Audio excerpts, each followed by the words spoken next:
ಶಿಕ್ಷಣ ಮಹಾವಿದ್ಯಾಲಯ ಅಂಕೋಲಾದ B.Ed ಪ್ರಥಮ ವರ್ಷದ ಪ್ರಶಿಕ್ಷಣಾರ್ಥಿ.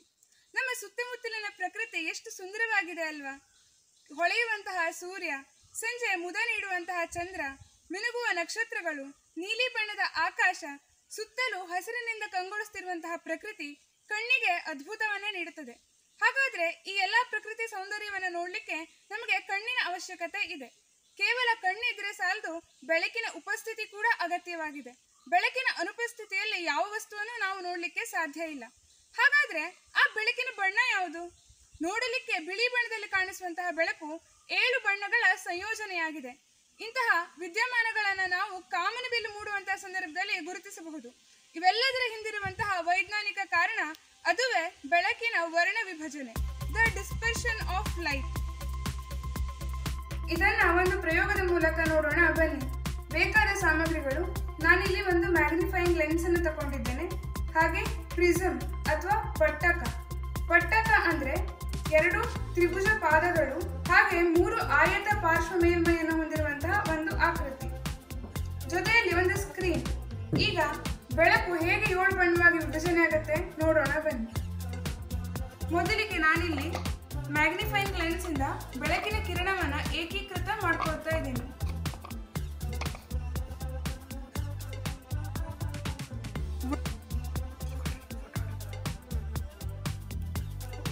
ಇಲ್ಲಿ ನಾವು ನೋಡಬಹುದು, ಇಲ್ಲಿ ಸ್ವಲ್ಪ ವೈಲೆಟ್ ಕಲರ್ ಕಾಣಿಸ್ತಾ ಇದೆ, ನೆಕ್ಸ್ಟ್ ಬ್ಲೂ ಕಲರ್, ಮಧ್ಯದಲ್ಲಿ ಗ್ರೀನ್ ಮತ್ತೆ ಎಲ್ಲೋ ಮಿಕ್ಸ್ ಆಗಿರೋ ರೀತಿ ಕಾಣಿಸ್ತಾ ಇದೆ, ಕೊನೆಯಲ್ಲಿ ರೆಡ್ ಕಲರ್ ಅನ್ನ ನೋಡಬಹುದು. ಇದು ಸೂರ್ಯನ ಬೆಳಕಿನಿಂದ ಉಂಟಾದ ರೋಹಿತ. ಇದು ಕೃತಕ ಬೆಳಕಿನಿಂದ ಉಂಟಾದ ರೋಹಿತ.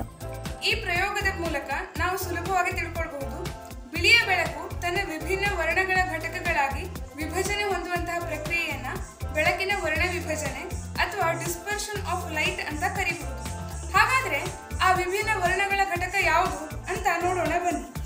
ಮೊದಲನೇದಾಗಿ violet,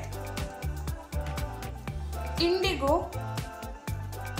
blue, green, yellow, orange ಮತ್ತು ರೆಡ್. ಈ ಪ್ರತಿಯೊಂದು ಬಣ್ಣಗಳು ಕೂಡ ವಿಭಿನ್ನ ತರಂಗಾಂತರಗಳನ್ನು ಹೊಂದಿದೆ. ಬೆಳಕಿನ ಕಿರಣಗಳ ವರ್ಣಮಯ ಪಟ್ಟಿಯನ್ನು ರೋಹಿತ ಅಥವಾ ಸ್ಪೆಕ್ಟ್ರಮ್ ಅಂತ ಕರೀತೇವೆ. ನೇರಳೆ ಬಣ್ಣದ ಬೆಳಕು ಅತ್ಯಂತ ಹೆಚ್ಚು ಬಾಗುವಿಕೆಗೆ ಒಳಪಟ್ಟಿದೆ. ಇದು ಕಡಿಮೆ ತರಂಗಾಂತರವನ್ನು ಹೊಂದಿದೆ, 380 ರಿಂದ 450 ನ್ಯಾನೋಮೀಟರ್ಗಳಷ್ಟು. ಕೆಂಪು ಬಣ್ಣದ ಬೆಳಕು ಅತ್ಯಂತ ಕಡಿಮೆ ಬಾಗುವಿಕೆಗೆ ಒಳಪಟ್ಟಿದೆ ಹಾಗೂ ಹೆಚ್ಚಿನ ತರಂಗಾಂತರವನ್ನು ಹೊಂದಿದೆ, 625 ರಿಂದ 750 ನ್ಯಾನೋಮೀಟರ್ಗಳಷ್ಟು. ಬೆಳಕಿನ ಕಿರಣದ ರೋಹಿತವನ್ನು ಪಡೆಯಲಿಕ್ಕೆ ಮೊದಲನೇ ಬಾರಿಗೆ ಸರ್ ಐಸಾಕ್ ನ್ಯೂಟನ್ ಅವರು ಈ ತ್ರಿಭುಜಪಾದ ಪಟ್ಟಕವನ್ನು ಬಳಸ್ತಾರೆ. ಬೆಳಕಿನ ವರ್ಣ ವಿಭಜನೆಗೆ ಮುಖ್ಯವಾದ ಕಾರಣ ಅಂತ ಅಂದ್ರೆ ಬೆಳಕಿನ ವಕ್ರೀಭವನ. ಈ ಬೆಳಕಿನ ವಕ್ರೀಭವನಕ್ಕೆ ಮುಖ್ಯ ಕಾರಣ ಅಂದ್ರೆ ಬೆಳಕಿನ ವೇಗದಲ್ಲಿ ಉಂಟಾಗುವಂತಹ ಬದಲಾವಣೆ. ಸಾಮಾನ್ಯವಾಗಿ ಗಾಳಿಯಲ್ಲಿ ಎಲ್ಲಾ ಬಣ್ಣದ ಬೆಳಕಿನ ವೇಗ ಒಂದೇ ಆಗಿರ್ತದೆ. ಅದೇ ಮಾಧ್ಯಮಗಳು ವಿಭಿನ್ನವಾಗ್ತಾ ಹೋದಂತೆ ಬೆಳಕಿನ ವೇಗದಲ್ಲಿ ವ್ಯತ್ಯಾಸವನ್ನ ಕಾಣಬಹುದು. ಬೆಳಕಿನ ವರ್ಣ ವಿಭಜನೆಗೆ ಮುಖ್ಯ ಉದಾಹರಣೆ ಅಂತ ಅಂದ್ರೆ ಕಾಮನಬಿಲ್ಲು ಉಂಟಾಗುವಿಕೆ. ಹಾಗಾದ್ರೆ ಕಾಮನಬಿಲ್ಲು ಹೇಗೆ ಉಂಟಾಗುತ್ತೆ ಅನ್ನೋದನ್ನ ನೋಡೋಣ ಬನ್ನಿ. ಕಾಮನಬಿಲ್ಲು ಮೂಡುವಂತಹ ಪ್ರಕ್ರಿಯೆಯಲ್ಲಿ ನೀರಿನ ಹನಿ ಇರುತ್ತಲ್ಲ, ಇದು ಕಿರು ಪಟ್ಟಕಗಳಂತೆ ಕಾರ್ಯವನ್ನು ನಿರ್ವಹಿಸುತ್ತೆ. ಸೂರ್ಯನ ಕಿರಣದಿಂದ ಹೊರಟಂತಹ ಬೆಳಕು ಮೊದಲಿಗೆ ನೀರಿನ ಹನಿಯ ಮೇಲೆ ಬಿದ್ದು ಈ ಭಾಗದಲ್ಲಿ ವಕ್ರೀಭವನಕ್ಕೆ ಒಳಪಡುತ್ತೆ, ಅಂದ್ರೆ ದಿಕ್ಕಿನಲ್ಲಿ ಬದಲಾವಣೆ ಉಂಟಾಗುತ್ತೆ. ಇಲ್ಲಿ ಗಾಳಿ ಅನ್ನೋದು ವಿರಳ ಮಾಧ್ಯಮ, ಹಾಗೆ ನೀರಿನ ಹನಿ ಅನ್ನುವಂಥದ್ದು ಸಾಂದ್ರ ಮಾಧ್ಯಮ ಅಂತ ನಾವಿಲ್ಲಿ ಕರೀತೇವೆ. ನಂತರ ಈ ಭಾಗದಲ್ಲಿ ಇದು ಆಂತರಿಕ ಪ್ರತಿಫಲನಕ್ಕೆ ಒಳಪಡುತ್ತೆ.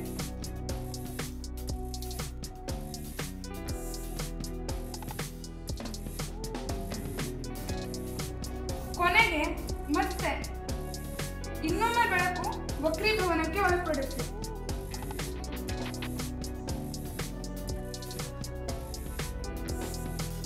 ಈ 3 ಹಂತಗಳ ನಂತರದಲ್ಲಿ ಸಿಗೋದೇ ಕಾಮನಬಿಲ್ಲು. ಇದು ವಿಭುಗಯ ಶ್ರೇಣಿಯನ್ನ ಹೊಂದಿದೆ. ಕೆಂಪು ಬಣ್ಣದ ಬೆಳಕು ಕಡಿಮೆ ಬಾಗುವಿಕೆಗೆ ಒಳಪಟ್ಟಿದೆ, ಇದು ಸಮತಲ. ಅದೇ ರೀತಿ ನೇರಳೆ ಬಣ್ಣದ ಬೆಳಕು ಹೆಚ್ಚಿನ ಬಾಗುವಿಕೆಗೆ ಒಳಪಟ್ಟಿದೆ. ಈ ನೇರಳೆ ಬಣ್ಣದ ಬೆಳಕಿನ ತರಂಗಾಂತರ ಕಡಿಮೆ ಇರುತ್ತೆ, ಹಾಗೆ ಕೆಂಪು ಬಣ್ಣದ ಬೆಳಕಿನ ತರಂಗಾಂತರ ಜಾಸ್ತಿಯಾಗಿ ಇರುತ್ತೆ.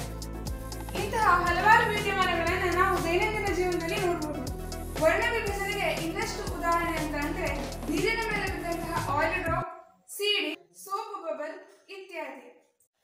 ಹೀಗೆ ಇನ್ನಷ್ಟು ವೈಜ್ಞಾನಿಕ ಸತ್ಯವನ್ನು ತಿಳಿಯೋಣ, ಹೊಸ ಸಂಶೋಧನೆಯಲ್ಲಿ ತೊಡಗೋಣ. ಧನ್ಯವಾದಗಳು.